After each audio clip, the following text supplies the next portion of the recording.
안녕하세요.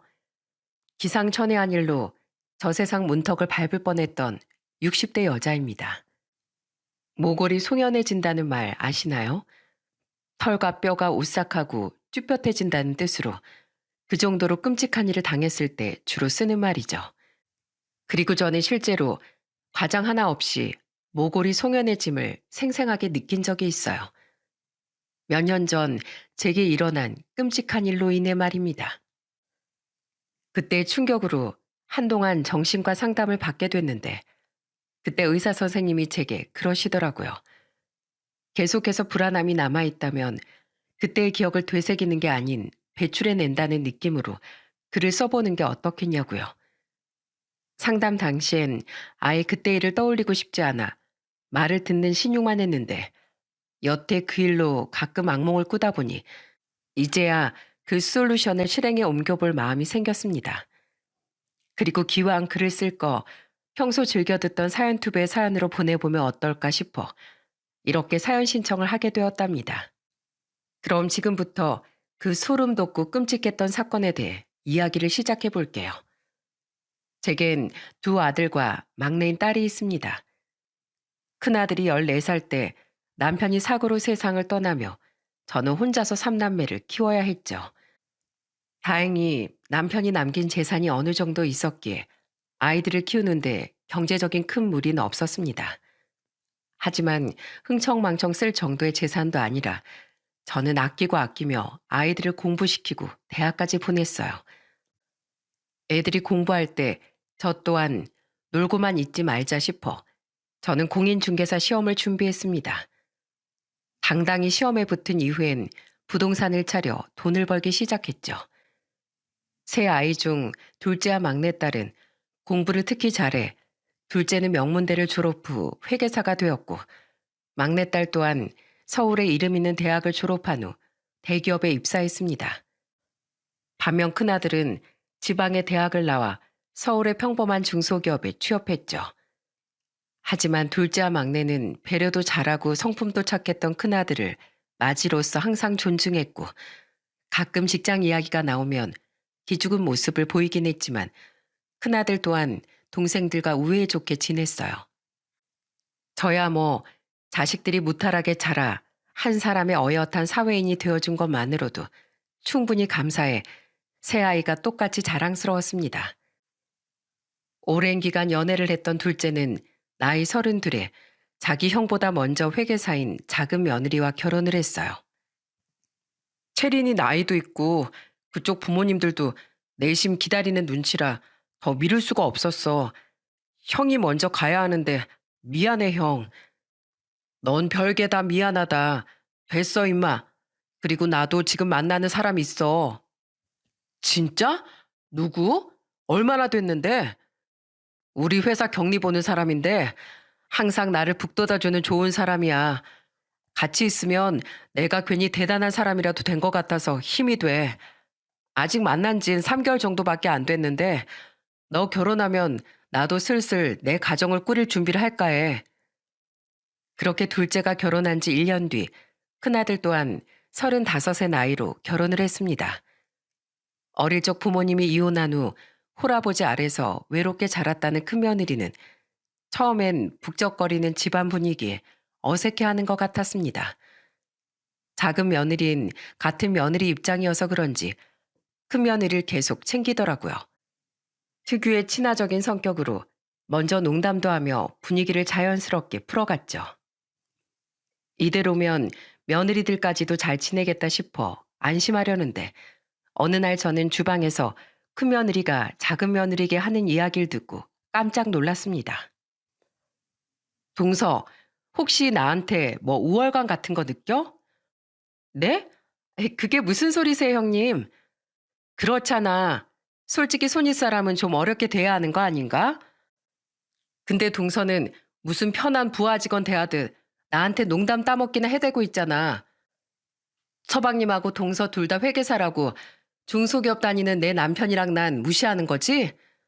동선 집안도 좋은데 난 가난하고 자식한테 별 관심도 없는 홀아버지밖에 없다고 완전 아래로 보는 거잖아. 말만 형님, 형님 하면서. 형님, 아이, 그게 무슨 말도 안 되는 소리세요. 전 어머님도 이렇게 편하게 대해요. 제가 뭐라고 형님을 무시해요. 그리고 저 형님 어머님이 안 계신지도 몰랐어요. 그래도 오해하셨다면 조심할 테니까 기분 푸세요. 걸리니까 오해라고 발뺌하긴. 동서 진짜 여우다. 거기까지 듣는데 이건 가만두면 안 되겠다 싶더라고요. 큰며느리가 진짜 오해를 한 거든 뭔가 꼬아서 생각한 거든 간에 이런 문제는 초장에 잡지 않으면 집안에 균열이 일어날 것 같았거든요. 전 뒤에서 조용히 헛기침을 해 인기척을 내곤 절 보고 당황한 두 며느리의 대화에 끼어들었어요. 큰애야, 내가 의도치 않게 너희 둘 이야기를 들었다만 네가 뭔가 오해를 해서 마음이 불편했던 것 같구나. 작은앤 정말로 나에게도 우리 애들 모두에게도 너한테 보인 모습 그대로 행동한단다. 하지만 둘째야, 너도 네 형님이 불편해하는 부분이 있으면 고치는 게 맞다. 앞으로 서로 오해 사는 일 없게 예의를 지키며 대하는 편이 좋겠구나. 솔직히 작은 며느리가 잘못한 건 없다고 생각했어요. 큰 며느리가 괜한 자격지심에 억지로 꼬투리 잡는 거로밖에 안 느껴졌거든요. 하지만 큰 며느리가 말하는 걸 보니 제가 작은 며느리 편을 들면 자격지심에 불을 붙이는 꼴밖에 안 될 것 같아 최대한 평등하게 상황을 정리하려고 노력했죠. 큰 며느리는 입을 삐죽이며 알았다고 대답했는데 표정을 보니 진심 없는 대답이라는 게 확 느껴져 저는 앞으로 집안에 잡음이 일어날 것 같은 불길한 느낌이 들었습니다. 그리고 그런 제 예감은 딱 들어맞았어요. 이후 큰 며느리는 사소한 걸로 자꾸만 작은 며느리에게 경쟁심을 느끼고 시비를 걸더군요. 어머님, 어버이날 용돈이에요. 작년처럼 선물을 살까 했는데 사람들이 최고의 선물은 현금이라고 그러더라고요. 선물 고르기 귀찮았으면서 핑계는. 어머님, 이거 백화점에서 산 스카프예요. 그리고 저도 용돈도 따로 챙겨 드리려고 했거든요. 진짜예요. 차에 두고 와서 이따 저녁에 드릴게요. 임신 축하한다, 둘째야. 그렇게 애를 기다렸는데 드디어 소식이 오는구나. 동선, 나보다 결혼은 빨리 했는데 임신은 석 달이나 늦었네? 사람이 심보를 곱게 써야 애도 빨리 들어선다는데 나보고 반성 좀 해. 큰아들은 왜 그러냐며 큰며느리에게 눈치를 주고 작은 아들은 차마 형수라서 화는 못 내고 표정이 굳어져 있고 착한 작은 며느린 도리어 그런 작은 아들을 참으라는 듯 다독이고 막내는 질린다는 듯 한숨을 쉬었어요. 도가 지나칠 땐 큰며느리에게 제가 직접 주의를 주었는데 그것도 한두 번이지 매번 이러니 저도 슬슬 짜증이 나더군요. 미꾸라지 한 마리가 맑은 물 다 흐린다고 좋았던 집안 분위기를 망치는 큰며느리가 불편해졌어요. 그런데 문제는 이뿐만이 아니었습니다. 결혼한 지 1년 뒤 아들을 낳고부터 큰아들은 헛바람이 잔뜩 들어가기 시작했어요. 어머니, 저 돈 좀 빌려주세요. 저 진짜 좋은 아이템이 생겨서 회사 그만두고 사업에 도전해 보려고요. 근데 지금 모아놓은 돈을 다 끌어다 써도 자금이 조금 부족하네요. 집사람도 애 낳고 일 그만둬서 자꾸만 돈이 줄줄 새요. 그런 상황에 무모하게 사업을 시작한다고?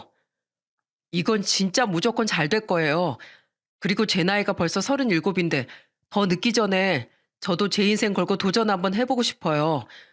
아니면 설마 어머니도 다른 사람들처럼 동생들에 비해 제가 모자라다고 생각하시는 건가요? 뭐야? 아니 왜 이야기가 그리로 튀어? 그런 거 아니면 부탁드려요.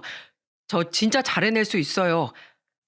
더 이상 박봉받으면서 상사한테 굽신거린 인생 살기 싫단 말이에요. 예? 어머니 당장 노후 자금 급한 것도 아니고 부동산 그만두시고도 가지고 있는 2층짜리 건물 월세로 넉넉하게 사시잖아요. 당장 쓸 데도 없는 돈으로 큰아들 한 번만 밀어주세요. 학창 시절에도 용돈 달라 한번 자기 입으로 말해본 적 없는 애가 그렇게 부탁하니 마음이 약해지더라고요. 그래서 전 아들을 응원하는 마음으로 8,500만 원을 지원해 주었습니다. 애들 결혼 자금 다 대주고 저도 부동산 하며 모은 돈이 많이 사라지긴 했지만 아들이 인생까지 걸고 도전을 하겠다는데 부모로서 그 정도도 못 도와주겠습니까? 그렇게 큰아들은 회사를 그만두고 사업을 시작했습니다. 그런데 그때 자기가 사업을 하는 것도 아니면서 큰며느리는 지나치게 잘난 척을 하더군요. 서방님하고 동서는 대기업 회계사로 일하고 있다고 했죠? 그래봤자 일개 직원 아닌가요? 회계사면 뭘 한담? 어차피 상사 눈치, 회사 눈치 보는 똑같은 직장인인데 제가 남편 회사 몇 번 가봤는데요. 확실히 회사는 작아도 사장이 짱이더라고요. 난 귀엽고 신경 쓰지 말래도 직원들이 사모님, 사모님 하면서 어찌나 제 눈치까지 보던지 미안해서 제가 롤케이크를 2개나 사주고 왔다니까요. 먹고 힘내서 우리 남편 회사 위에서 더 열심히 일해달라고요. 이게 바로 높을수록 본을 보이는 노블리스 오블리주 아니겠어요? 노블리스 오블리주는 높은 사람일수록 사회적 도덕적 책임을 다한다는 뜻이지 그럴 때 쓰는 말이 아닌데요. 어찌나 뽐을 내던지 막내가 얄미워 죽겠다는 표정으로 한마디 하자 작은 며느리가 몰래 막내 다리를 툭 치더라고요. 괜히 건드렸다간 더 피곤해지니 내버려 두란 뜻이겠죠. 다들 똥 씹은 표정으로 고개만 끄덕이는데 큰아들은 그 옆에서 흐뭇한 표정으로 큰며느리를 바라보고 있더군요. 나중에 큰아들이 저에게 와서 이런 말을 했습니다. 집사람이 지나치게 들떠 있어서 다들 떨떠름 하시죠? 알아요. 근데 어머니, 전 그래도 지금 집사람 모습이 보기 좋네요. 전엔 자꾸만 재수 씨한테 자격지심 느껴서 사람이 꼬였었는데 제가 이렇게 사장이 되니까 아내가 기를 많이 핀 것 같아서요. 저래 봬도 저한텐 좋은 아내입니다. 저한테 사업 권유하면서 전 할 수 있다고 용기를 준 것도 바로 저희 집사람이거든요. 그러니까 너무 믿게만 보지 말아주세요. 아들의 말에 그래 둘만 잘 살면 됐지 싶어 저는 고개를 끄덕였습니다. 하지만 큰며느리의 그 모습은 얼마 가지 못했어요. 사업을 시작한 지 고작 2년 뒤 큰아들의 사업은 겨우 빚망 면한 채 폭삭 망하고 말았거든요. 그때 큰아들은 고개를 푹 숙인 채 큰며느리와 함께 절 찾아왔는데 저는 아들이 저에게 빌린 돈 때문에 온 줄 알고 이렇게 말했어요. 애썼다. 뭐든 첫술에 배부르기 힘든 법이야. 실패를 발판 삼아서 앞으로는 잘 일어나는 법을 배우면 된다. 애써 도와주셨는데 죄송해요, 어머니. 그리고 저 사실 돈 이야기 때문에 왔는데요. 그래, 나한테 빌린 돈 말이지? 갚을 필요 없다. 어차피 받을 생각도 없었어. 오히려 자식 인생 공부하는 데 도움 줄 능력이 남아 있어서 다행이었다고 생각했다. 그런데 제 말이 끝났는데도 아들은 아무 대답 없이 우물쭈물 하더군요. 그때 전 보았습니다. 함께 무릎 꿇고 있던 큰며느리가 제 아들 옆구리를 쿡 찌르는 걸 말이에요. 그리고 아들 입에서 나온 말은 참으로 뻔뻔했어요. 정말 그렇게 생각하셨어요, 어머니? 그러면 저 이번 한 번만 더 도와주시면 안 될까요? 뭐? 지금 갚겠다는 게 아니라 돈을 또 빌리러 왔단 소리냐? 이번엔 진짜로 갚을게요. 어머니가 방금 그러셨잖아요. 첫 술에 배부르긴 힘들다고요. 저 이번 실패로 정말 많이 배웠어요. 이번엔 실망시켜드리지 않을게요. 이놈아, 너 가진 돈도 다 날려놓고 제정신이야? 사람이 가진 것에서 미래를 계획해야지. 어떻게 남한테 손 벌릴 생각으로 첫 단추를 꿰려고 들어. 하지만 어머니, 저 내년이면 40이에요. 중간에 경력도 끊겨서 다른 곳으로 이직도 진짜 어렵단 말이에요. 제가 차용증이라도 쓸게요. 네? 저 이번엔 진짜 목숨 걸고 할 거예요. 그래요, 어머님. 이 사람 한 번만 더 믿고 도와주세요. 제 반대에도 불구하고 큰아들 부부는 일주일 동안 뻔질나게 저희 집을 드나들었어요.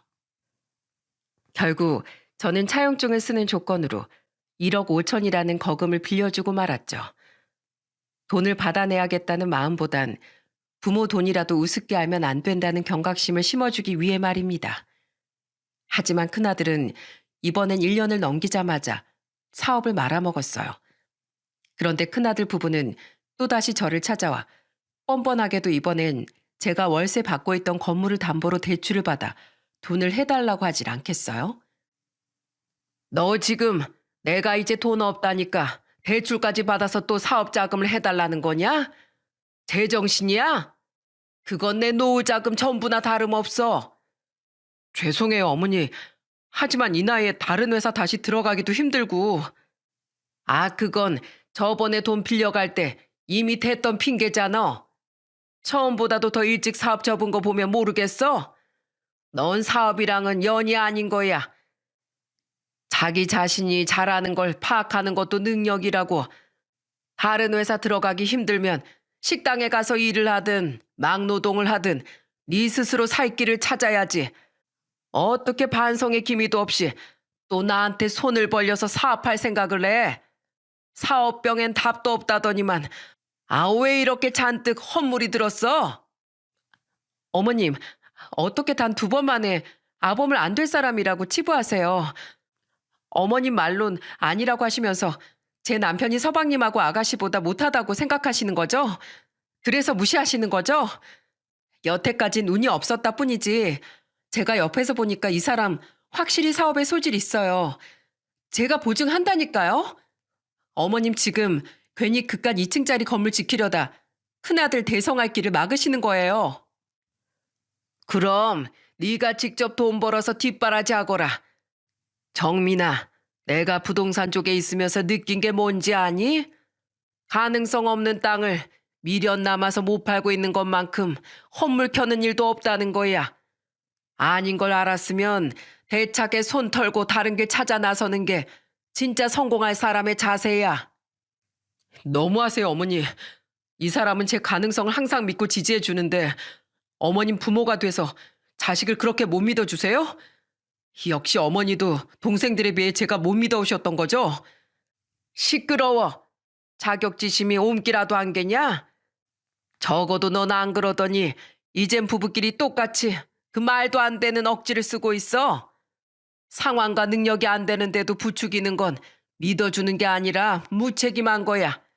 그러니까 어멈 넌 더 이상 아범한테 헛바람 넣지 말고 아범 넌 앞으로 사업의 사자도 내 앞에서 꺼내지 마. 알았어? 한 번만 더 꺼냈다간 차용증 앞세워서 법적으로 너한테 빌려준 돈부터 다 받아낼 거다. 그제야 큰아들 부부는 합주기가 되더군요. 퇴근 후 집에 돌아와 제 이야기를 들은 막내 또한 넌덜머리를 냈죠. 둘 다 똑같은 인간이지만 내가 보기에도 엄마 말이 맞아. 큰 새언니가 자꾸만 큰오빠를 부추기는 거야. 결혼 전엔 오빠 믿고 응원해주는 사람이라기에 좋게 봤더니 보다 보니까 자기 자격지심 때문에 오빠한테 자꾸 헛바람만 넣는 사람이잖아. 거기에 홀라당 넘어가는 큰오빠는 등신천치고 마음 같아선 큰아들이 괘씸해 정말 법적으로 돈을 받아낼까 싶었지만 꾹 참았습니다. 그랬다간 가뜩이나 직장도 없고 돈도 다 날린 큰아들을 진짜 길거리로 내쫓게 될 테니까요. 제 으름장이 통했는지 그 뒤 큰아들 내외는 한동안 잠잠했어요.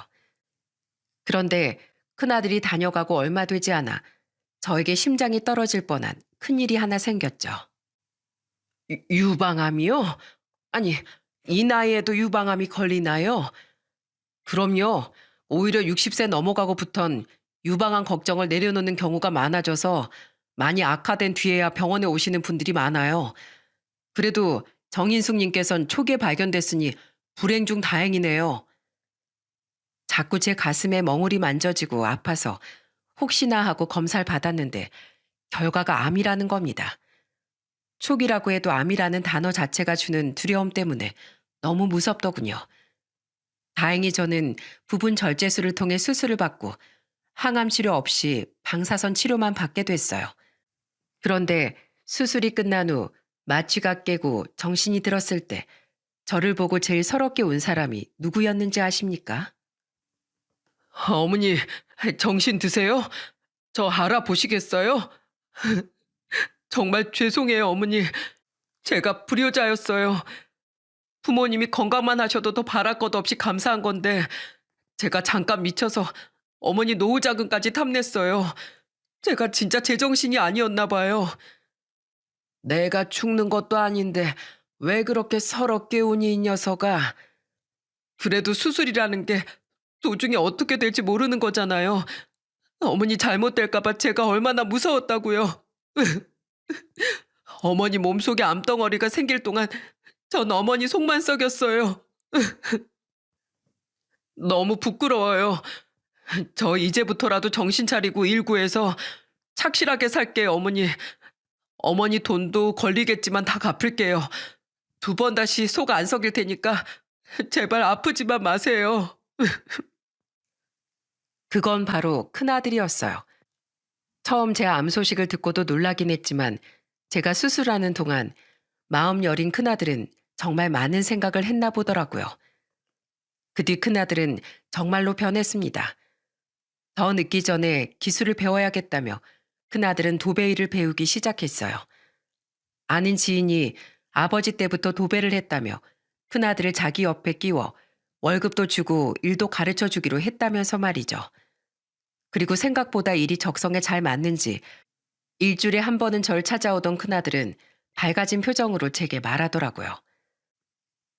예전에 회사 다닐 땐 하루 종일 지루하고 따분하고 솔직히 사업할 때도 머리가 너무 아팠는데 오히려 몸 쓰는 일을 하니까 잡생각도 없어지고 결과물도 바로바로 보여서 재밌어요. 진즉에 기술 배울 걸 하고 후회까지 되더라니까요. 처음이라 지금은 좀 박봉이긴 해도 누구나 처음은 있는 거니까요. 참, 저런 일에서 언제 집 넓히고 빌라에서 아파트로 이사가. 큰며느리는 불만이 많아 보였지만 큰아들이 사업 생각을 완전히 접은 탓에 아무 말도 못하더군요. 큰며느리가 여전히 마음에 안 들었지만 그렇다고 대뜸 큰아들에게 이혼을 종용할 수도 없는 일 아닙니까? 게다가 살갑게 굴진 않아도 매주 큰아들을 따라 손주와 함께 저를 보러 와주는 큰며느리를 보니 그래도 제가 내 걱정을 하긴 하나 보다 싶어 고마운 마음도 들었어요. 그 애가 저에게 상상을 초월할 일을 저지를 줄은 꿈에도 모르고 말입니다. 방사선 치료를 마치고 몇 개월 뒤 첫 번째 추적 검사 결과를 들은 주에 토요일이었어요. 초인종이 울리길래 나가보니 큰며느리가 큰 냄비 하나를 들고 들어오더군요. 어머님, 저 왔어요. 응? 아범하고 한 소리 없이 너 혼자 왔어? 제가 오늘 볼 일이 있어서 내일 다 같이 오기로 했어요. 아가씨는 다음 주까지 출장이라 집에 없으시죠? 그래. 아무리 검사 결과 아무것도 안 나왔다지만 엄마가 나름 아직까지 암 투병 중인 환자인데 제주도로 출장 간다고 신나서 주말에 놀 거라고 수영복도 싸들고 갔다. 다음 주 수요일에 나올 거래. 근데 내일 오기로 했다면서 넌 왜 혼자 왔어? 손에 그 냄비는 뭐고? 아, 제가 어제 인터넷에서 진짜 맛있는 등뼈찜 집이 있다길래 어머님 생각나서 많이 포장해 왔거든요. 어머님 등뼈찜 좋아하시잖아요. 파는 데도 많이 없는데 잘 됐다 싶어서 한가득 사서 아범하고 한 소리 먹을 것도 집에 남겨두고 왔어요. 나 때문에 일부러 나가서 이걸 사왔다고? 네.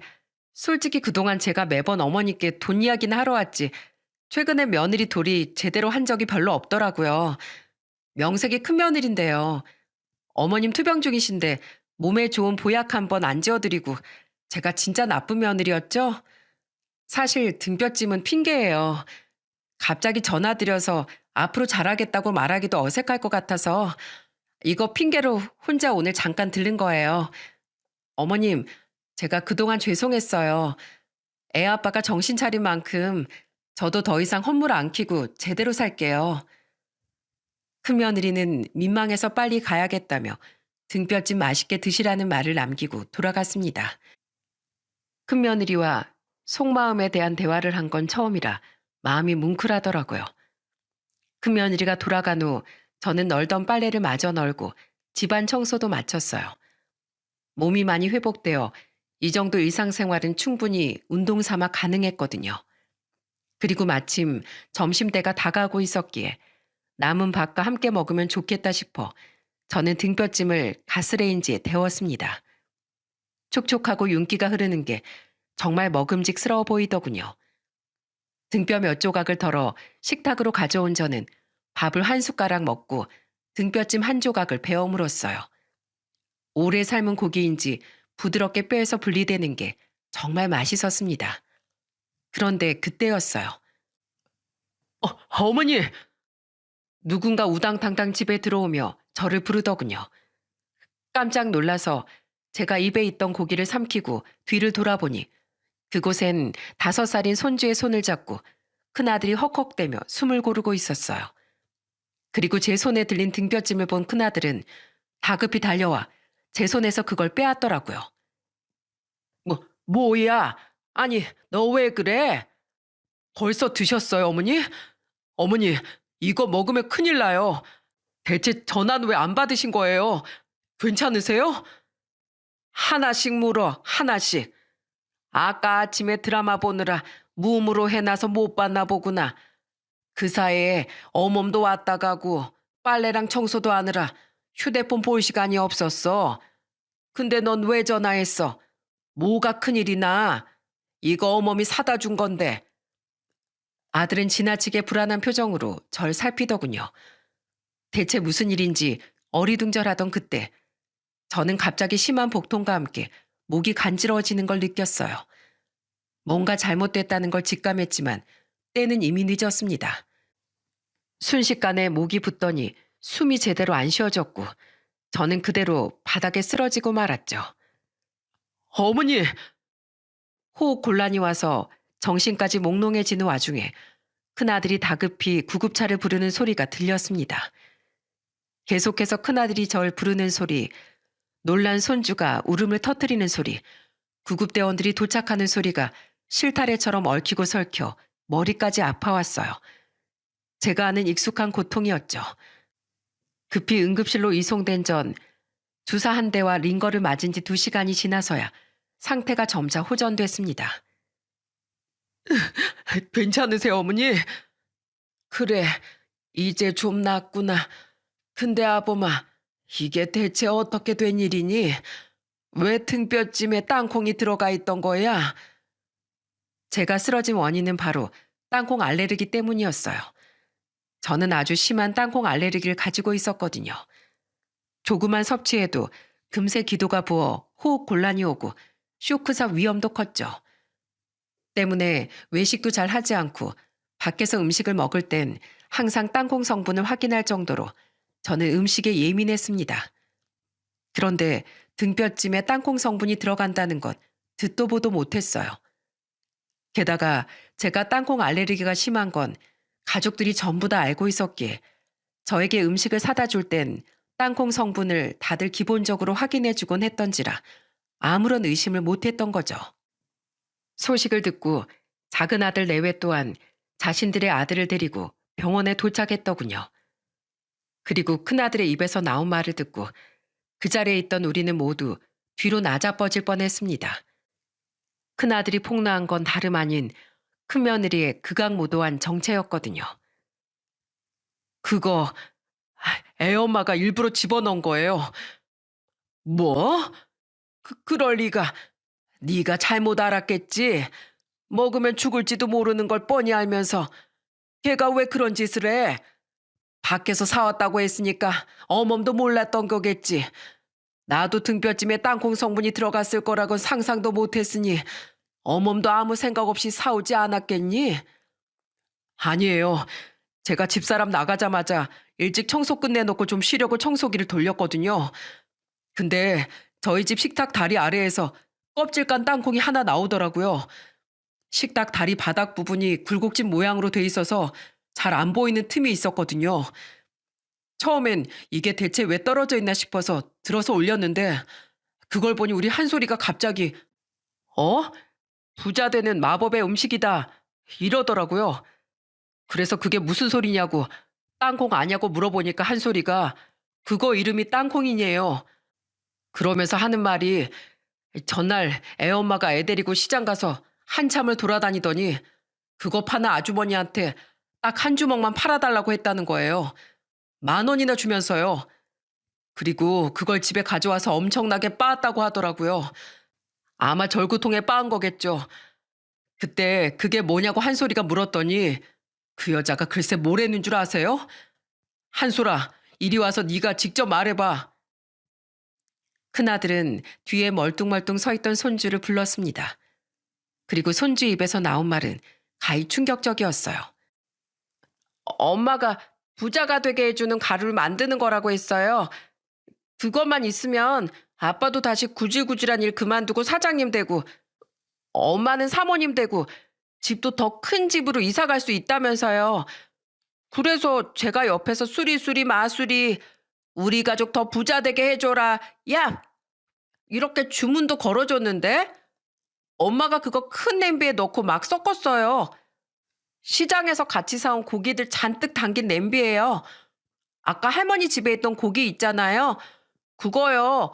할머니도 그거 먹었으니까 이제 부자 되는 거예요? 들으셨죠? 그 미친 여자가 작정을 하고 어머니한테 땅콩을 먹인 거예요. 아무도 눈치 못 채게 가루로 만들어서 섞어가지고요. 음식 양은 많은데 들어간 건 소량이니 맛에도 티가 안 났던 거예요. 설마 5살밖에 안 된 애가 자기 악행을 폭로할 거라고는 상상도 못한 거죠. 아니, 대체 걔가 왜? 돈 얘기를 잔뜩 늘어놓은 걸 보니까 아마 어머니 유산을 노린 것 같아요. 사실 요즘 집사람이랑 저랑 계속 싸웠거든요.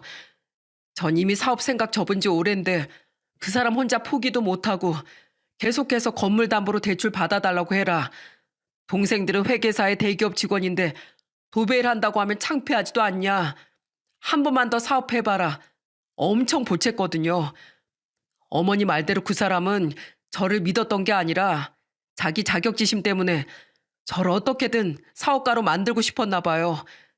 제가 계속 싫다고 하니까 요즘엔 좀 잠잠했는데 이런 무서운 음모를 꾸몄을 거라고 상상도 못했어요.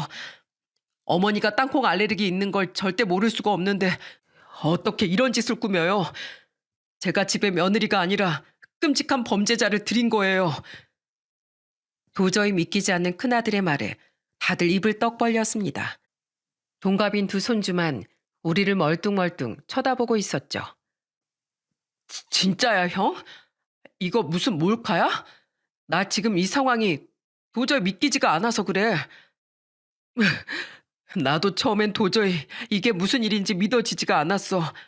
근데 어머니가 실제로 이렇게 실려오셨잖아. 그 여자 막내가 제주도 출장 간 것도 이미 알고 있었고 옆에 누가 있으면 이렇게 바로 응급실 데려올까 봐 나한테도 일부러 내일 어머니 댁 가자고 하고 자기 혼자 어머니한테 이거 가져다 드린 거야. 빨리 가져다 드리고 싶다는 핑계 대면서 죄송해요 어머니. 이게 모두 그 여자를 가족으로 끌어들인 제 탓이에요. 정말 죄송해요. 큰아들은 죄책감을 이기지 못하고 엉엉 울었습니다. 그제야 저도 작은 아들 부부도 현실을 자각하고 분노했죠.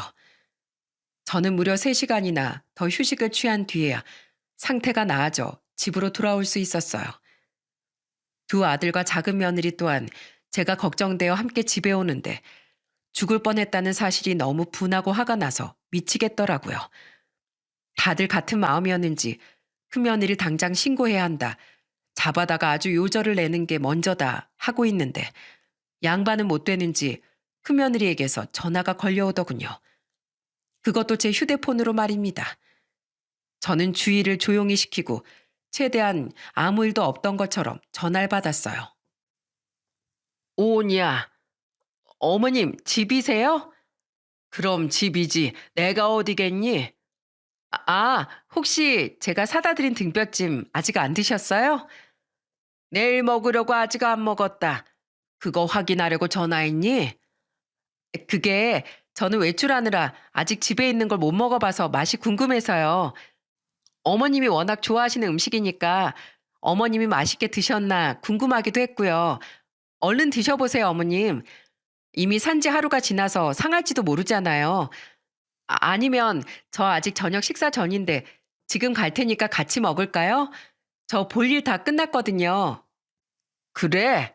그럼 그러자꾸나. 음식 데워놓고 기다리고 있으마. 저는 이때다 싶어 큰며느리를 집으로 오라고 불렀습니다.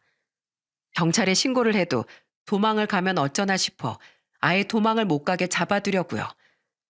전화를 끊고 나니 속이 더 부글부글 끓더군요. 딱 봐도 제가 그걸 먹었는지 먹었다면 상태는 어떤 건지 확인하려고 한 전화였을 테니까요. 그렇게 우린 일을 가며 집에서 큰며느리를 기다렸습니다. 두 손자는 일부러 안방에 들여보내 볼륨을 높여 만화 영화를 틀어주었죠. 오늘은 둘 다 낮잠도 자지 않았으니 둘 다 TV를 보다 잠들게 뻔해 차라리 다행이었어요. 그리고 얼마 지나지 않아 집에 도착한 큰며느리는 막내를 제외하고 모두 모여있는 식구들을 보고 당황을 하더군요. 큰아들은 그런 큰며느리를 보자마자 사정없이 뺨을 후려쳤습니다. 그리고 손이든 발이든 닿는 대로 휘두르며 매타작을 시작했어요. 어떻게 다들 여기... 아! 어떻게? 왜?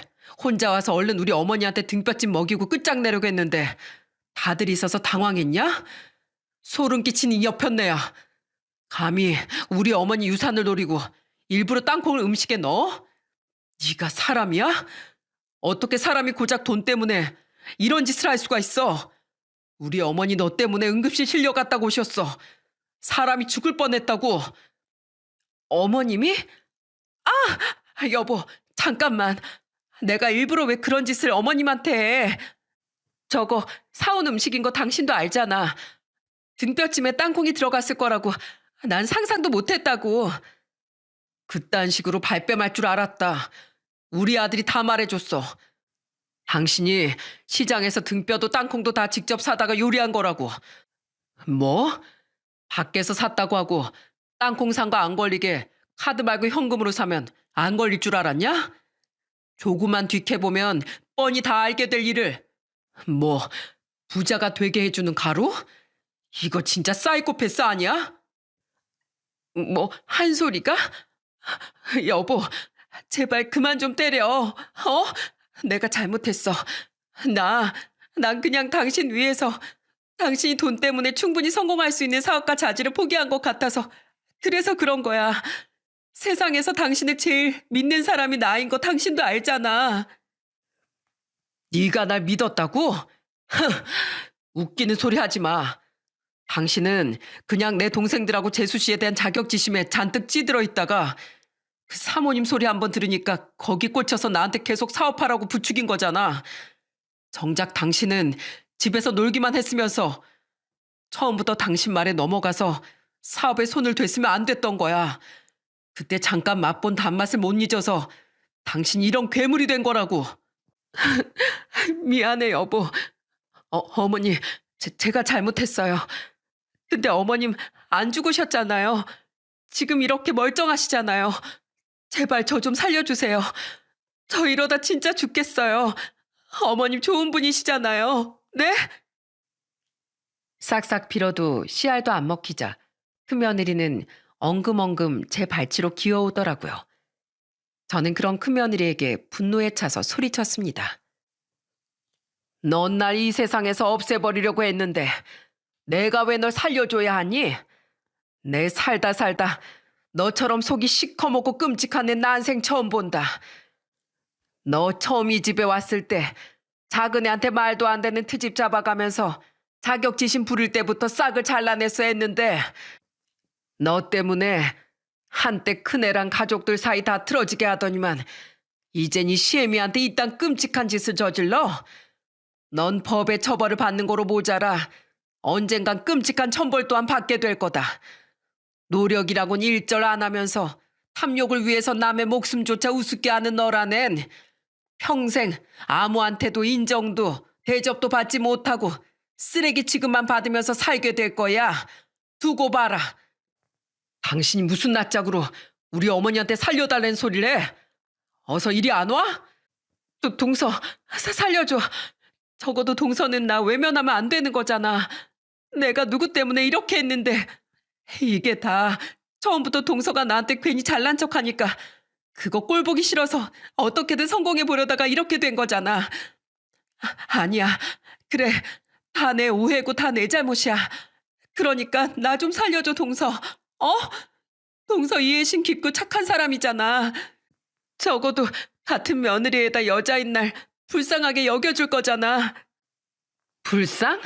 누가? 당신이? 그래. 나 당신 불쌍해서 그동안 아무 소리 안 하고 봐줬어. 이해심 깊고 착해서도 등신 호구여서도 아니라 피해의식에 쩌들어 있는 당신 인생이 불쌍해서. 그리고 상대하기도 피곤해서 그냥 넘어갔던 거야. 근데 겁도 없이 감히 어머님한테 그딴 짓을 해? 이 와중에도 끝까지 탓할 사람만 찾는 당신 같은 인간은 교도소에서 콩밥 먹어가면서 인생교육 제대로 다시 받아야 돼. 당신은 내가 본 인간 중에 제일 멍청하고 쓸모없는 쓰레기야. 제게 애원해도 소용없자 뻔뻔하게 작은 며느리에게까지 도움을 청했지만 큰 며느리에게 돌아온 건 지독한 멸시밖에 없었습니다.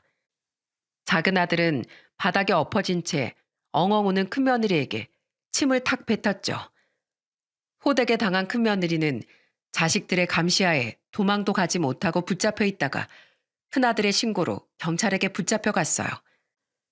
제게 해서는 안 될 끔찍한 짓을 저지른 일에 대한 혐의로 말입니다.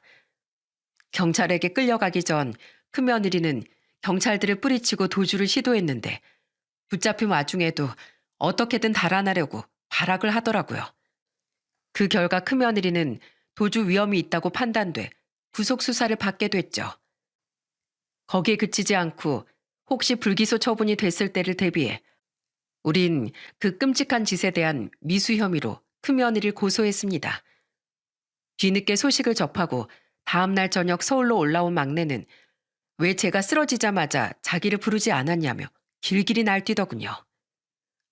엄마, 그래서 지금은 괜찮아? 괜찮어. 네 큰오빠가 발견하자마자 날 병원에 데려가 줬어. 네 큰오빠가 청소하다가 그 땅콩 하나를 발견 못했으면 이 엄마 지금 저 세상에 가 있을 뻔했다. 아, 진짜 왜 날 어제 안 불렀어. 그랬으면 당장 비행기 타고 달려와서 그녀 머리털을 다 뽑아버렸을 텐데. 아이, 분해. 분하다고. 난 엄마한테 그런 일 있었는지도 모르고 신나게 수영이나 했는데 엄마한테 너무 미안해서 죽을 것 같아. 미안해, 엄마. 네가 미안하긴 왜 미안하니? 울지 말거라. 나도 어제 너무 놀라서 그런지 조금만 감정이 격해지면 자꾸 눈물이 나잖니. 큰느끼는 저를 보며 자기가 죄인이라고 큰아들은 또다시 눈물을 쏟아내더군요. 그 와중에 엄마는 어디 갔냐고 우는 손주까지 보자 눈물이 멈추지 않더라고요. 저 어린애는 무슨 죄가 있어 이렇게 일찍 엄마를 잃게 됐나 싶어 가슴이 아팠거든요. 평생 큰 상처를 안고 살아가야 할 손주와 제 큰아들 모두가 너무 불쌍해 저는 손주를 끌어안고 한참을 울었습니다. 그 뒤 갑자기 없어진 엄마 때문에 놀란 손주를 위해 한동안 큰아들은 손주와 함께 저희 집에서 생활했어요. 어차피 같은 서울 내였으니 출퇴근에 큰 문제가 없었거든요. 저와 막내는 계속 엄마를 찾는 손주를 달래주기 위해 이 나이에 수많은 재롱을 부려야 했죠. 검찰 조사 중 밝혀진 사실인데 제게 등뼈찜을 건네주고 갔던 큰며느리의 볼 일이란 바로 변호사와의 법률 상담 약속이었더군요. 자신의 범행 계획에 대한 이야기만 쏙 빼고 큰며느리는 제가 죽은 후에 유산 배분 문제라든지 큰아들임을 앞세워 더 많은 지분의 유산을 가져올 수 있는 방법, 건물 상속 시 내야 할 상속세 등을 모색했던 모양이더군요. 그 변호사와 수사 중 찾아낸 큰며느리에게 땅콩을 판 사장님의 증언, 성분 분석을 의뢰한 등뼈찜에서 확실히 검출된 땅콩 성분 등으로 큰며느리의 계획 범죄 사실은 입증되었습니다. 게다가 거의 자백이나 다름없던 사건 당일의 큰며느리의 마지막 발화까지 작은 아들이 전부 녹음해놨기에 큰며느리는 빼도 박도 못하고 최악의 범죄 미수죄로 징역 1년 6월형을 받았습니다. 음식에 들어간 땅콩 양은 비교적 소량이었지만 제 알레르기 사실을 명확히 알고 있었다는 것과 계획 범죄라는 부분이 무겁게 적용되었더라고요. 사실 저는 정말 죽을 뻔했는데 죄질에 비해 형량이 가볍다고 생각해 아쉽긴 했습니다.